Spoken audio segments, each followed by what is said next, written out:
जम्मू कश्मीर लद्दाख हिमाचल में मैं हूं विशाल और आप देख रहे हैं पहली खबर। हुकूमत की जानिब से पावर डेवलपमेंट डिपार्टमेंट के 12 मुलाजमीन को मुअत्तल कर दिया गया है। इन मुलाजमीन के खिलाफ तादीबी कार्रवाई भी शुरू कर दी गई है। जम्मू कश्मीर हुकूमत ने यह कार्रवाई जम्मू कश्मीर सिविल सर्विसेज दर्जाबंदी कंट्रोल और अपील रूल्स 1956 के कायदे 33 के तहत की है। Principal secretary power development department H Rajesh Prasad ने इस सिलसिले में 12 मुलाजमीन की मुअत्तली के अहकाम जारी किए हैं। 5 in-charge assistant executive engineers, 2 assistant engineers और 5 जूनियर इंजीनियर्स के खिलाफ तादीबी कार्रवाई शुरू की गई है।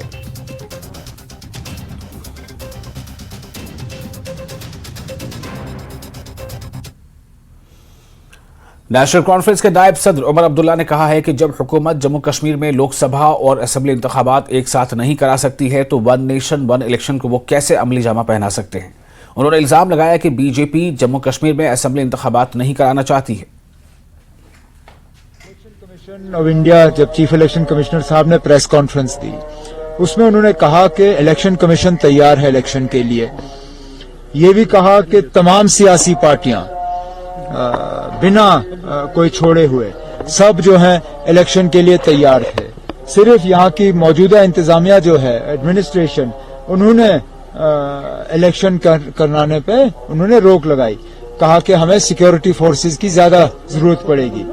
इन हालात में फिर मैं मजबूर होता हूं पूछने पे कि अगर अभी जबकि और रियासतों में असेंबली इलेक्शन नहीं हो रहे हैं, यूपी जैसी रियासत में नहीं हो रहा है, बिहार में नहीं हो रहा है, अगर इस दौरान आप एक साथ इलेक्शन नहीं करा सकते हो तो आगे जाके जब आप वन नेशन वन इलेक्शन की बात करते हो, जब यूपी में भी होगा, मध्य प्रदेश में भी होगा, बिहार में भी होगा, तब कहां से फोर्सेज आएंगी आपके पास। ये मौका था इलेक्शन कराने का, नहीं कराना चाहते हैं। जाहिर सी बात है, ये बेताज बादशाह बैठे हुए हैं, इनके हाथ में सारा पावर इनके पास है, ये छोड़ना नहीं चाहते। लेकिन अल्लाह का शुक्र है, सुप्रीम कोर्ट का ऑर्डर है 30 सितंबर से पहले इलेक्शन जो है वो मुकम्मल करने हैं। और जैसे मैंने कल अपनी तकरीर में कहा, इख्तिदार जो है वो दोबारा लोगों के हाथ में सौंप दिया जाएगा। आप लोग मुझसे ज्यादा आप लोग बेफिक्र हैं कैंडिडेट्स के बारे में, बाकियों ने किया कुछ। फिलहाल जहां तक मुझे मालूम है 3 उम्मीदवारों का ऐलान हुआ है, डॉक्टर जितेंद्र सिंह साहब का, जुगल का, और यहाँ शुमाली कश्मीर से अपने सजाद लोन साहब ने, और इशारतन आजाद साहब ने शायद सरूरी का कहा हुआ है। इसके अलावा तो किसी ने अभी ऐलान नहीं किया। करने दीजिए। किसका? ताराचंद साहब का। मैंने तो अभी कांग्रेस का सुना नहीं, क्योंकि कांग्रेस के साथ तो हमारी बातचीत चल रही है। कांग्रेस ने अभी अपना कैंडिडेट अनाउंस किया नहीं। हम करेंगे ना, बाकियों को करने दीजिए, हम भी कर लेंगे, हमें कोई जल्दी नहीं है। और पीडीपी की सीनियर लीडर महबूब बेग ने नेशनल कॉन्फ्रेंस और उमर अब्दुल्ला पर सख्त नुक्ताचीनी की है। बेग ने कहा कि जब 2019 में कश्मीर के लोगों के हुकूक पर हमला हो रहा था तो महबूबा मुफ्ती ने ही इत्तेहाद की शुरुआत की थी। बेग ने इशारा दिया कि पीडीपी कश्मीर की 3 सीटों पर इलेक्शन लड़ सकती है। जराये के मुताबिक पीडीपी की जानिब से लोकसभा इंतखाबात में अनंतनाग राजौरी सीट से महबूबा मुफ्ती को मैदान में उतारने का इम्कान है। श्रीनगर से भी उनका मुकाबला करने पर गौर खौज जारी है। पीडीपी के जराये ने न्यूज 18 को बताया है कि पार्टी के रहनुमा महबूबा के अनंतनाग सीट पर इलेक्शन लड़ने के ख्वाहिशमंद हैं। ये फैसला एनसी की जानिब से किसी मशावरत के बगैर कश्मीर की 3 नशिस्तों पर लड़ने का फैसला करने के बाद लिया जा रहा है।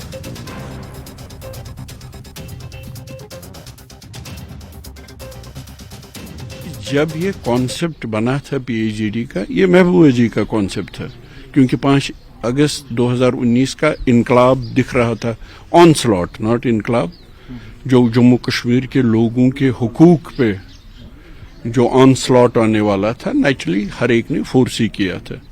तो महबूबा जी हर एक के दरवाजे पे गए। एमपी थे हमारे जस्टिस रिटायर्ड हसन मसूदी साहब, उनके घर से फोन, उन्होंने बाद में कहा कि मैंने फोन किया, महबूबा जी अभी नजरबंद है, मैंने उनको कहा कि आपका जो ये कॉन्सेप्ट है हम इसको आगे चला रहे हैं, ठीक है कि नहीं। उसके बाद डीडीसी इलेक्शंस भी हुए और अच्छा स्ट्राइक रेट रहा। 5 अगस्त 2019 को जो हुआ और उसके बाद जो लगातार ऑन स्लॉट जम्मू कश्मीर और कश्मीर के लोग फेस कर रहे हैं गवर्नमेंट ऑफ इंडिया की तरफ से, बीजेपी की तरफ से। एक गोल्डन अपॉर्चुनिटी थी कश्मीरी के पास कि जो भी उसने अजीयतें सही, जो भी तकलीफें उसने बर्दाश्त की, जो सियासी थी, जो इक्तिसादी थी, जो समाजी थी, 5 अगस्त 2019 के बाद, उसके बाद इन 3 सीटों पे इत्तेहाद से एक मैसेज जाती पूरे देश में और पूरी दुनिया में कि कश्मीरियों ने जवाब दे दिया, एक मैसेज दी कि वो क्या चाहते हैं। मगर अनफॉर्चुनेटली लगता है कि उमर साहब ने जो बयान दिया, लगता है कि ऐसा पॉसिबल नहीं है। अभी भी ये काज हमको बहुत देर है, ये काज कि कश्मीरियों की कलेक्टिव आवाज, एक ही आवाज पूरे देश और पूरी दुनिया में जाए। मगर ताली एक हाथ से बजती। तो क्या आप भी सोलो इलेक्शन के लिए जाएंगे? नहीं, मैं ये नहीं कह रहा हूं। मैं आपको कह रहा हूं कि हम इत्तेहाद और इत्तेफाक के लिए हमने डीडीसी इलेक्शन में भी काफी कुर्बानियां दी। जैसे मैंने आपको कहा, हमने पोटेंशियल असेंबली कैंडिडेट्स खोए, मगर बिगर काज के लिए हमने कुर्बानियां दी। इत्तेहाद तो अभी कहीं पे नजर नहीं आ रहा है। मैं कह रहा हूँ कि अगर इत्तेहाद नहीं हुआ तो क्या पीडीपी अकेले जा सकती है इलेक्शन के लिए? नहीं, पीडीपी का एक तरीकेकार है। फिर पार्लिमानी बोर्ड, हम तैयार नहीं थे। ये पार्लिमानी बोर्ड बैठेगा, वो देखेगा कि इस नई सिचुएशन में, ये इस अनफॉर्चुनेट सिचुएशन में कि जब इत्तेहाद को इस तरह से बिखेर दिया गया तो क्या करना चाहिए। क्या कोई आने वाले दिनों में कैंडिडेट्स के नाम आ सकते हैं? हाँ, वो नेचुरली अब तो सारा अनाउंस हो गया, अब इसके बाद तो वही कार्रवाई होगी। और कांग्रेस के सीनियर लीडर जीए मीर ने यानी गुलाम अहमद मीर ने कहा है कि अगर कांग्रेस इक़्तिदार में आती है तो वो जम्मू कश्मीर का मुकम्मल रियासत का दर्जा बहाल करेगी। दिल्ली में कांग्रेस वर्किंग कमेटी की मीटिंग में शिरकत के बाद न्यूज 18 से बात करते हुए गुलाम अहमद मीर ने कहा कि चंद रोज में कांग्रेस का मुकम्मल मंशूर सामने आएगा। जराये के मुताबिक मंशूर में लद्दाख को भी खुसूसी दर्जा देने की बात होगी। सदस्य जी अमीर साहब, सर आज कैसी मीटिंग रही? मैनिफेस्टो फाइनलाइज होना था। नहीं, ये तो ड्राफ्ट मैनिफेस्टो को लेकर सारे साथियों का चर्चा होना था। उनको ड्राफ्ट दिखाया गया, पढ़ा गया, और अगर किसी के मन में कोई सुझाव है, उसमें ऐड करना है या किसी तरह से भी अपनी बात रखनी है, उसके लिए जिनको मौका मिला वहाँ पर उन्हें बोला, जिनको नहीं मौका मिला हो उनको कहा गया कि आप लिख के भेज दीजिए, और वो चीज़ उसमें इनका। राहुल गांधी जी ने 5 गारंटी दी हैं। क्या ऑलरेडी कांग्रेस की गारंटी है? 5 गारंटी सबसे बड़ी एलोबरेटिव चीज़ है, न्याय की गारंटीज, तो उसी को लेकर हमने आगे जाना है। वो अगर 5 गारंटीज भी आवाम समझे और हमारे लीडर बोल पाए, उसको समझा पाए, I think that is more than sufficient. Sir, Jammu Kashmir में खासतौर से स्टेटहुड और कांग्रेस ने लैंड्स और जॉब की है, वो ऑलरेडी मेंशन है। जो नेशनल मैनिफेस्टो में जो जगह होनी चाहिए और जो खुसूसी चीज़ें हैं वो मेंशन होगा उसमें, जो कांग्रेस की कमिटमेंट है। जो हमारा 6 अगस्त 2019 का जो हमारा वर्किंग कमेटी का रेजोल्यूशन है, वो कॉन्स्टेंटली तब से कांग्रेस उसकी नुमाइंदगी करती है कि जम्मू कश्मीर को अपना फुल स्टेटहुड मिलना चाहिए। तो बट नेचुरल है जब हम दूसरों को डिमांड करें, if we are voted to power tomorrow, तो कांग्रेस तो करेगी ही। खुर्रम शहजाद, न्यूज़ 18 दिल्ली। और अल्ताफ बुखारी की क़यादत वाली अपनी पार्टी ने पार्लिमानी इंतखाबात से कबल जम्मू कश्मीर में हम ख्याल जमातों के साथ इत्तेहाद के इम्कानात की तलाश शुरू कर दी है। माना जा रहा है कि एनसी, पीडीपी और कांग्रेस का मुकाबला करने के लिए एक और इत्तेहाद कायम हो सकता है। जम्मू कश्मीर अपनी पार्टी के सीनियर नायब सदर गुलाम हसन मीर ने एतराफ़ किया है कि अपनी पार्टी की क़यादत लोकसभा इंतखाबात के लिए हम ख्याल जमातों से राब्ते में है। इस इत्तेहाद की हतमी शक्ल अगले हफ्ते सामने आ जाएगी। अपनी पार्टी के ज़राए के मुताबिक अपनी पार्टी श्रीनगर और जम्मू की लोकसभा सीटों से इलेक्शन लड़ेगी, जबकि डीपीएपी उधमपुर और अनंतनाग राजौरी सीट से लड़ेगी। अगर पीपल्स कॉन्फ्रेंस के साथ इत्तेहाद होता है तो बारामूला सीट के लिए उनकी हिमायत की जाएगी।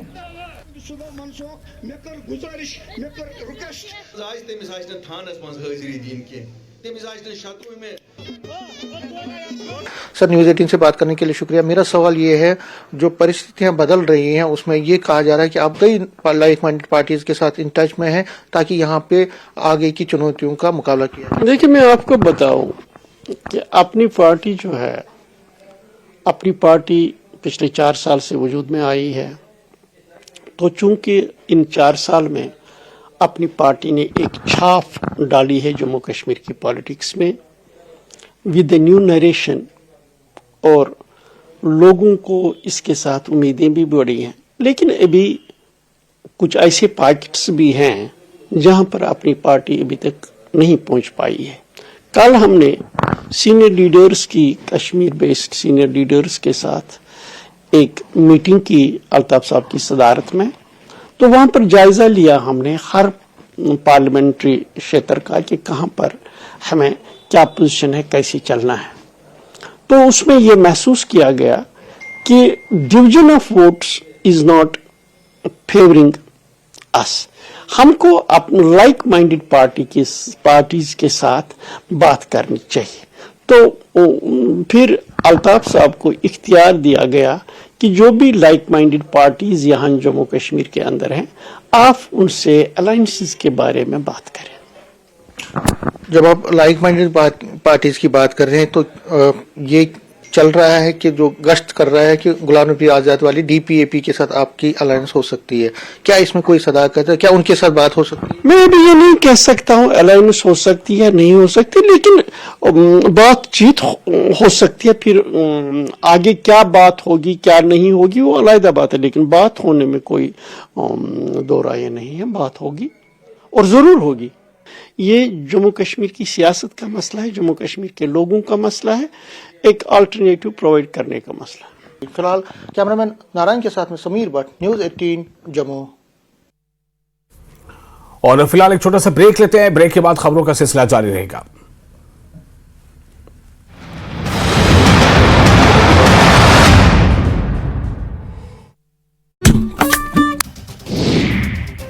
भागलपुर के तिलका मांझी थाना इलाके में आपसी विवाद में ई रिक्शा चालक की पिटाई, पीड़ित व्यक्ति ने पुलिस से की कार्रवाई की मांग। समस्तीपुर के विद्यापति नगर थाना क्षेत्र के कांच रसलपुर में चूल्हे के पास खेल रहे 3 साल के मासूम की मौत, बच्चे को बचाने के दौरान मां गंभीर रूप से झुलसी। बाढ़ के पंडारक में सरकारी योजना के नाम पर पैसा वसूली का वीडियो वायरल, एसडीएम ने जांच का दिया आदेश। भागलपुर के नवगछिया में चलती स्कूल वैन में लगी आग, गाड़ी में सवार लोगों ने कूदकर बचाई जान।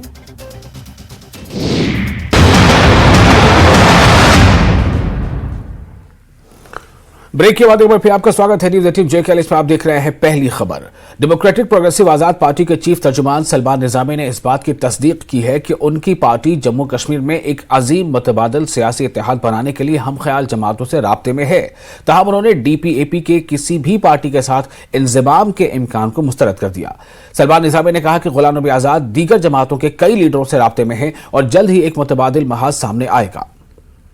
इनिशियल स्टेज पे बातचीत हो रही है और मर्जिंग की बात अभी नहीं है, अलाइंस की बात हो सकती है, क्योंकि जिस तरीके से जम्मू कश्मीर में हालात आज आपके सामने हैं, बाकी पार्टियां जो हैं पावर की जो है लालच में जम्मू कश्मीर की आवाम को धोखा दे रही हैं बार बार। तो इसलिए आज़ाद साहब का जो मिशन है डेवलपमेंट का, अमन का और तरक्की का, तो वही आगे लेके अगर लाइक माइंडेड पार्टीज़ हमारे साथ जुड़ना चाहती हैं, आज़ाद साहब का साथ देना चाहती हैं, हम वेलकम करते हैं। और अभी इनिशियल स्टेज पे बातचीत चल रही है, वो आज़ाद साहब डिसाइड करेंगे और बाकी जो मेंबरान हैं हमारी पार्टी के और उनके बाकी जो चाहे कोई भी पार्टी हो, लाइक माइंडेड पार्टीज़, उनके साथ बातचीत होगी। अभी इनिशियल स्टेज है, आगे जो फाइनल होगा वो गुलाम नबी आज़ाद साहब तय करेंगे। कई जो है मसले सामने आ सकते हैं, कौन कहाँ से लड़ेगा, और असेंबली और पार्लियामेंट दोनों इलेक्शनों को मद्देनज़र रखते हुए आज़ाद साहब जो है फ़ैसला लेंगे। और जिस तरीके से बाकी पार्टियां, चाहे जम्मू हो चाहे कश्मीर हो, मुझे नहीं लगता कि कांग्रेस ज़मीन पे कहीं है।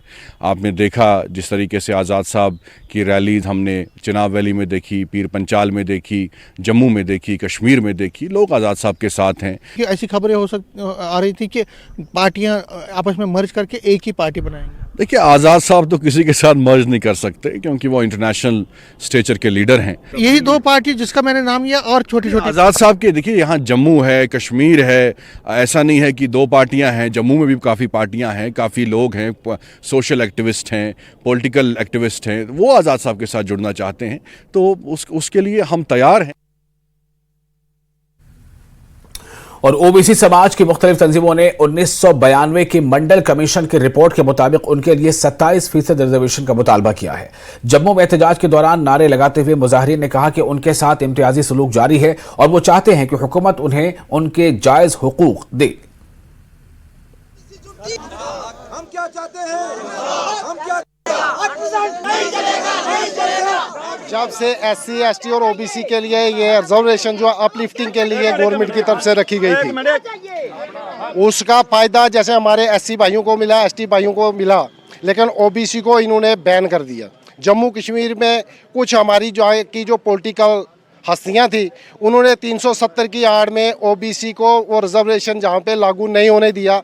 1992 के अंदर में मंडल कमीशन की रिपोर्ट, मैं आज खुल के बता रहा हूँ, 1931 की जनगणना, उस समय की पॉपुलेशन जम्मू कश्मीर के अंदर में हमारी 31% पॉपुलेशन कब की? 1931 की। उसके आधार पे मंडल कमीशन ने 27% रिजर्वेशन जम्मू कश्मीर OBC के लिए दिया था। उस वक्त जब ये लागू हुआ, SC के लिए लागू हो गया, ST के लिए लागू हुआ, लेकिन OBC को इन्होंने RBA के अंदर में तब्दील कर दिया। RBA के अंदर में तब्दील किया। RBA भी वो इलाका जो रोड हेड पे था, और फॉरवर्ड कौन जो 4-4 दिन तक पैदल चलता, जहाँ पे लाई, मोची, तेली, तमोली, लोहार रहते थे, वहाँ आज भी बिजली पानी नहीं है। उसके बाद समय समय पे वोट बैंक के तौर पे OBC समाज को इस्तेमाल किया जाता रहा।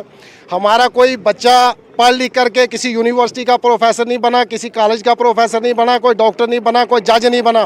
अब आप क्या चाहते हैं कि जो फ़ायदा दिया गया है SC ST को, वो एक्सटेंड किया जाए OBC तक? मैं ये कहना चाहता हूँ, जिसकी संख्या भारी उसकी उतनी हिस्सेदारी। इस चीज़ का फ़ायदा OBC समाज का हमारे माननीय प्रधानमंत्री श्री नरेंद्र मोदी जी ने उठाया, भरपूर उठाया। जब वो OBC के बच्चे बनकर के यहाँ पे आए कि मेरे साथ में भेदभाव होता था, मेरी माँ लोगों के घरों में बर्तन मांजती थी, मैं इस OBC समाज को, जो OBC समाज जो पिछड़ा हुआ समाज है, मैं इसको उनका हक दिलाना चाहता हूँ। उस OBC समाज ने भारतीय जनता पार्टी को 14 MLA यहाँ से चुन कर दे दिए।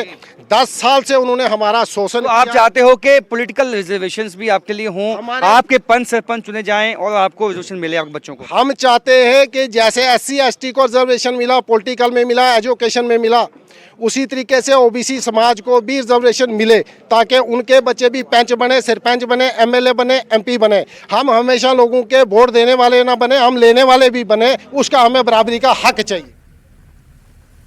और जम्मू यूनिवर्सिटी में गूंज फेस्टिवल 2024 का आगाज हो गया है। इस मौके पर लेफ्टिनेंट गवर्नर मनोज सिन्हा भी मौजूद रहे। मनोज सिन्हा ने कहा कि नई तालीमी पॉलिसी ने हर इदारे को नतीजा खेज नतायज के मौके फराहम किए हैं। उन्होंने कहा कि इजाद करने का वक्त आ रहा है, वरना हमें मसाइल का सामना करना पड़ेगा। नई तालीमी पॉलिसी जदीद तरीन दस्तयाब जराए से तलबा की इस्तेदाद का बढ़ाने में मदद करेगी। इस्तिज़ा और तलबा के दरमियान खुशगवार माहौल में हम आहंगी होनी चाहिए। LG ने कहा कि इन्हें खुशी है कि पिछले 4 सालों से नौजवान माशरे में अपना हिस्सा डालने के लिए तकाबली तौर पर आगे आ रहे हैं।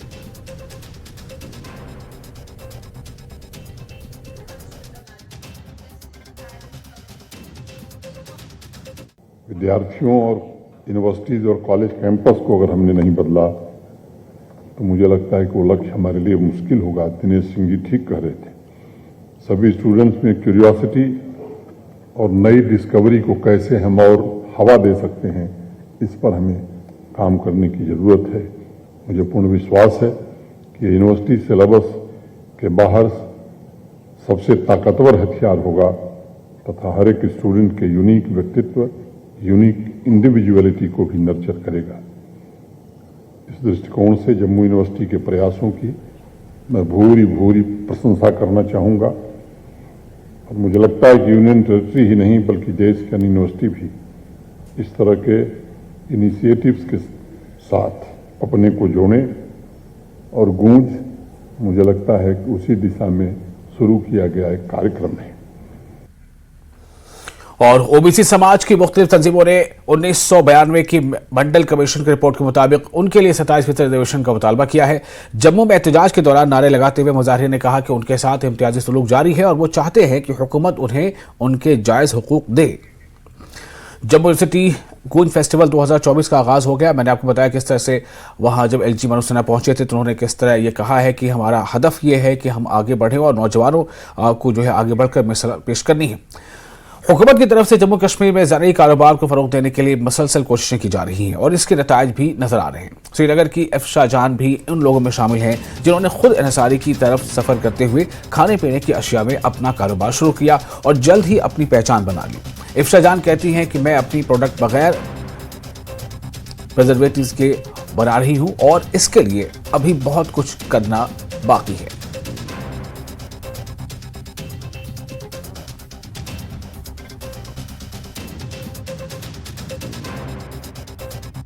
अपना एंटरप्राइज है वो है बेसिकली फूड प्रोडक्ट्स को लेकर। तो अगर मैं आपको अपनी जर्नी बताऊं तो क्या हुआ था कि अगर आपको पता होगा कि कोविड का पीक सीज़न था, ठीक है। तो कोविड के पीक सीज़न में मैंने क्या किया था कि मैंने कुछ सैम्पल्स बनाए थे फूड प्रोडक्ट्स को लेकर। As I already told you कि मेरी जो डिग्री थी वो बेसिकली थी फूड टेक्नोलॉजी को ही लेकर। तो उसके बाद मैंने क्या किया, मैंने फूड प्रोडक्ट्स बनाने स्टार्ट किए, ठीक है। तो उसके बाद मैंने लोगों से रिव्यूज़ पूछे। मैंने उनको बोला कि आप अपने मतलब आपकी जो रिव्यूज़ है वो मेरे साथ आप शेयर करें, आपको कैसा क्या लगा, ठीक है। तो उसके बाद उनका जो रिव्यू था वो काफ़ी ज़्यादा अप्रिशिएबल उस टाइम पे था। तो उसके बाद क्या हो गया कि ये जर्नी जो है ना वो कंटिन्यू स्टार्ट होती रही। तो बेसिकली अगर हम देखेंगे इंडिया का जो जीडीपी जो है ना जो मेन कंट्रीब्यूट करता है दैट इज़ एग्रीकल्चर, ठीक है। तो एग्रीकल्चर है। अगर हम बाहर के मुल्कों की बात करेंगे उनका जो एग्रीकल्चर है वो काफ़ी सेटअप हुआ है, वो काफ़ी स्टैंडर्डाइज हो गया है। लेकिन अगर हम यहाँ पे बात करेंगे ना, हमें यहाँ पे इसको और ज़्यादा इम्प्रूव करने की कोशिश है। और अभी अगर हम इस चीज़ को लेकर बात करेंगे तो काफ़ी ज़्यादा इम्प्रूव हो रहा है। मेरा यही था कि अगर हम बाहर के लोग कर रहे हैं तो हम क्यों नहीं आएंगे इस फील्ड में। और यहाँ पे एग्रीकल्चर को रिलेटेड की बात अगर हम करें तो इसमें हमारे फार्मर्स भी जुड़े हुए हैं, हम उनको सपोर्ट कर सकते हैं, वो इनडायरेक्ट हमें सपोर्ट फिर कर सकते हैं। तो मुझे लगता है कि ये एक अच्छा इनिशिएटिव है कि अगर हम इन्हीं एग्री स्टार्टअप्स में आएंगे। और Indira Gandhi national open university की जानिब से study centre government degree college Magam में एक वसी बेदारी प्रोग्राम और काउंसलिंग सेशन का इनेकाद किया गया। करियर के हवाले से तलबा की रहनुमाई की गई। इग्नो स्टडी सेंटर के कोऑर्डिनेटर डॉक्टर मोहम्मद हुसैन डार ने अपने इस्तक़बालिया खुतबे में प्रोग्राम की अहमियत पर रोशनी डाली। इस प्रोग्राम में सिविल सोसाइटी के अराकीन, इलाके के मुख्तलिफ सरकारी और हायर सेकेंडरी स्कूलों के सरबराहान, इग्नो के काउंसलर्स, कॉलेज फैकल्टी और तलबा ने शिरकत की। आगाही प्रोग्राम के अलावा तलबा को इनफरादी रहनुमाई फराहम करने के लिए एक ज़ाती मशावरती सेशन भी हुआ। इस मौके पर तजुर्बाकार तालीमी मुशीर और करियर काउंसलर मौजूद थे।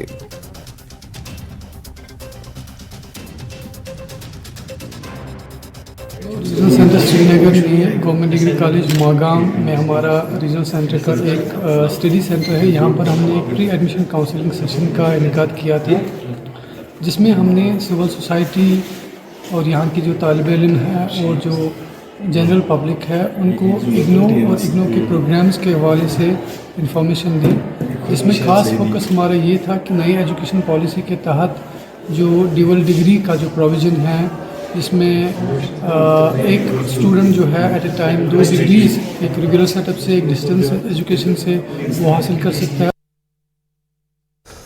और जिला तरक्याती डिप्टी कमिश्नर पुंछ यासिन मोहम्मद चौधरी ने डिस्ट्रिक्ट हॉर्टिकल्चर अफसर संजीव कुमार के साथ शहर में वाक़ कृष्ण चंद्र पार्क में बनाए गए ट्यूलिप गार्डन का बाकायदा इफ्तिताह किया। इफ्तिताही तकरीब के साथ ही इस बाग को आम लोगों के लिए खोल दिया गया है ताकि लोग इसमें खिलते रंग बिरंगे फूलों को देख सकें।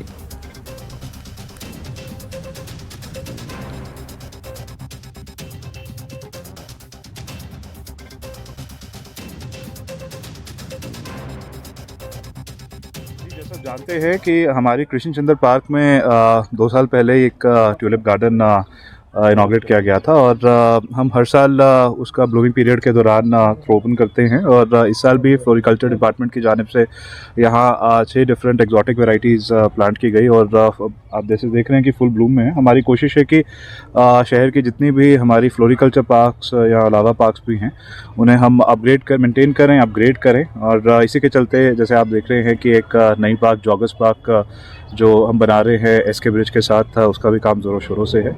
हमारी कोशिश रहेगी कि शहरवासियों को एक अच्छा एनवायरनमेंट मिले। मैं यहाँ पे आज ट्यूलिप गार्डन की इनॉग्रेशन देखने आई थी और ये बहुत ही खूबसूरत और वाइब्रेंट कलर के ट्यूलिप्स यहाँ पे उगाए गए हैं। अराउंड 6 स्पीशीज़ यहाँ पे उगाई गई। हमें ये तो पता है कि श्रीनगर में इंदिरा गांधी ट्यूलिप गार्डन है, वो जो कि बहुत ज़्यादा फेमस है ट्यूलिप्स के लिए। तो मैं यही कहूँगी कि सारे के सारे टूरिस्ट जो हैं यहाँ पे भी आएँ और यहाँ के पुंछ के वाइब्रेंट कलर्स देखिए ज़रूर। और यहाँ के इकोनॉमी में बहुत ज़्यादा फ़र्क आएगा उस वजह से। तो सबको मैं ज़रूर निवेदन करूँगी। असिस्टेंट फ्लोरिकल्चर ऑफिसर किशन चंद्र पार्क पुंछ आप सभी का वेलकम करता हूँ। और मैं पुंछ के अवाम से ये कहना चाहता हूँ कि हमारे डीजी साहब की डायरेक्शंस पे, हमारे वर्दी डिप्टी कमिश्नर साहब की डायरेक्शंस पे हमने ये पार्क यहाँ पे डेवलप किया है 2 कनाल एरिया में।